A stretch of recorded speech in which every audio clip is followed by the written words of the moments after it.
ವಂಚನೆ ಆರೋಪ ಹಿನ್ನೆಲೆ ಸಹಕಾರ ಬ್ಯಾಂಕ್ ಅಧ್ಯಕ್ಷ ಸೂಸೈಡ್ ಮಾಡಿಕೊಂಡಿದ್ದಾರೆ. ಹೇಮಾರೆಡ್ಡಿ ಮಲ್ಲಮ್ಮ ಸಹಕಾರ ಬ್ಯಾಂಕ್ನಲ್ಲಿ ಗೋಲ್ಮಾಲ್ ಆಗಿದೆ ಅನ್ನುವಂತ ಆರೋಪ ಕೇಳಿ ಬರ್ತಾ ಇದೆ. 8 ಪುಟಗಳ ಡೆತ್ ನೋಟ್ ಬರೆದಿಟ್ಟು ಬಸವನಗೌಡ ಸೂಸೈಡ್ ಮಾಡಿಕೊಂಡಿದ್ದಾರೆ.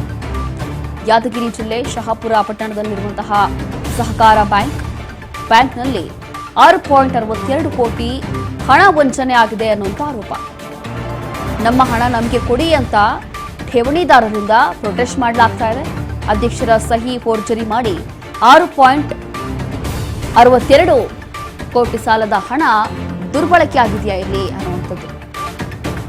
ಬಸವನಗೌಡ ವಿರುದ್ಧ ಪ್ರತಿಭಟನೆ ಕೂಡ ಮಾಡಲಾಗಿತ್ತು. ಇದೆಲ್ಲವೂ ಕೂಡ ನೋಡಿ ನೊಂದು ಹೋಗಿದ್ರು. ಬಹುಶಃ ಅದಕ್ಕೋಸ್ಕರ ಅವರು ಸೂಸೈಡ್ ಮಾಡಿಕೊಂಡಿದ್ದಾರೆ. ಇಂತಹ ಹೊತ್ತಲ್ಲೇ ನಿನ್ನೆ ತಮ್ಮ ನಿವಾಸದಲ್ಲಿ ಆತ್ಮಹತ್ಯೆಗೆ ಶರಣಾಗಿದ್ದಾರೆ. ಹೀಗೆ ಕೋಟಿ ಕೋಟಿ ಹಣ ವಂಚನೆ ಆರೋಪ, ಇವರ ವಿರುದ್ಧ ಪ್ರೊಟೆಸ್ಟ್ಗಳು, ಅದರ ಜೊತೆಗೆ ಠೇವಣಿದಾರರು ಬಂದು ನಮ್ಮ ಹಣ ನಾವು ವಾಪಸ್ ಕೊಡಿ ಅಂತ ಹೇಳಿ ಅವರಿಗೆ ಪ್ರಶ್ನೆ ಮಾಡ್ತಾ ಇದ್ರಂತೆ. ಇನ್ನ ಬೇರೆ ಏನೆಲ್ಲ ಆಗಿತ್ತು ಅನ್ನುವಂಥದ್ದು ಪೊಲೀಸರ ತನಿಖೆಯಲ್ಲಿ ಗೊತ್ತಾಗಬೇಕಾಗಿದೆ. ಆದರೆ ಈಗ 8 ಪುಟಗಳ ಡೆತ್ ನೋಟ್ ಅನ್ನ ಬರೆದಿಟ್ಟಿದ್ದಾರಂತೆ. ಅದರಲ್ಲಿ ಬಹುಶಃ ಎಲ್ಲ ಡೀಟೇಲ್ಸ್ ಪೊಲೀಸರಿಗೂ ಸಿಗುತ್ತೆ. ಆ ಒಂದು ಡೆತ್ ನೋಟ್ ಅಲ್ಲಿ ಎಲ್ಲವೂ ಕೂಡ ಬರೆದಿಟ್ಟು ರೀತಿಯಾಗಿ ನಿನ್ನೆ ಆತ್ಮಹತ್ಯೆಗೆ ಶರಣಾಗಿದ್ದಾರೆ ಬಸವನಗೌಡ. ಇವರ ವಿರುದ್ಧ ಪ್ರೊಟೆಸ್ಟ್ ಕೂಡ ಮಾಡಲಾಗಿತ್ತು. 6.62 ಕೋಟಿ ಸಾಲದ ಹಣ ದುರ್ಬಳಕೆ ಮಾಡಿಕೊಂಡಿದ್ದಾರೆ ಅನ್ನುವಂಥದ್ದು ಇವ್ರ ಮೇಲಿದ್ದಂಥ ಆರೋಪ. ಹಾಗಾಗಿ ನಮ್ಮ ಹಣ ನಮ್ಗೆ ವಾಪಸ್ ಕೊಡಿ ಅಂತ ಹೇಳಿ ಠೇವಣಿದಾರರು ಕೇಳಿದ್ದಾರೆ.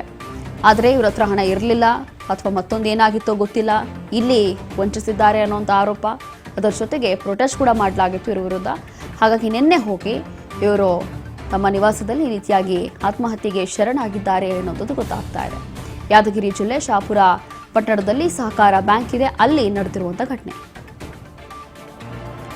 ಮತ್ತಷ್ಟು ಡೀಟೇಲ್ಸ್ ಕೊಡ್ತಾರೆ ನಮ್ಮ ಪ್ರತಿನಿಧಿ ಬಸವನಗೌಡ ಪಾಟೀಲ್.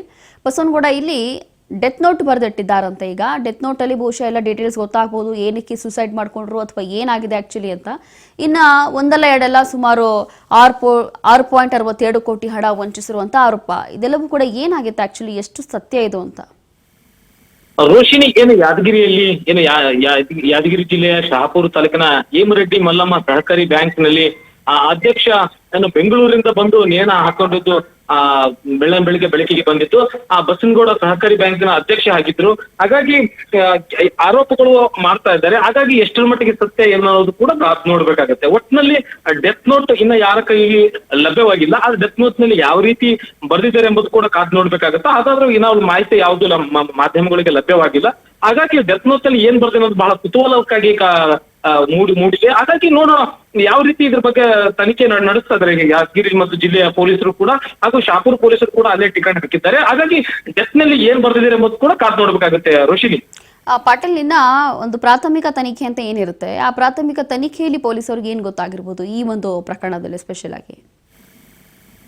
ರೋಶಿನಿ, ಪ್ರಾಥಮಿಕ ತನಿಖೆಯಲ್ಲಿ ಕೂಡ ಪೊಲೀಸರು ಕೂಡ ಮುಂದುವರಿಸಿದ್ದಾರೆ. ಹಾಗಾಗಿ ಪ್ರಾಥಮಿಕ ತನಿಖೆಯಲ್ಲಿ ಯಾವ ರೀತಿ ವರದಿ ಬರುತ್ತೆ ಕಾದ್ ನೋಡ್ಬೇಕಾಗುತ್ತೆ. ಒಟ್ಟಿನಲ್ಲಿ ಸೂಸೈಡ್ ಅಂತಂದ್ರೆ ಬ್ಯಾಂಕ್ ಅಧ್ಯಕ್ಷ ಮನೆಯಲ್ಲಿ ಬೆಂಗಳೂರಿನಿಂದ ಬಂದು ಮನೆಯಲ್ಲಿ ನೇಣು ಹಾಕೋತಾರೆ.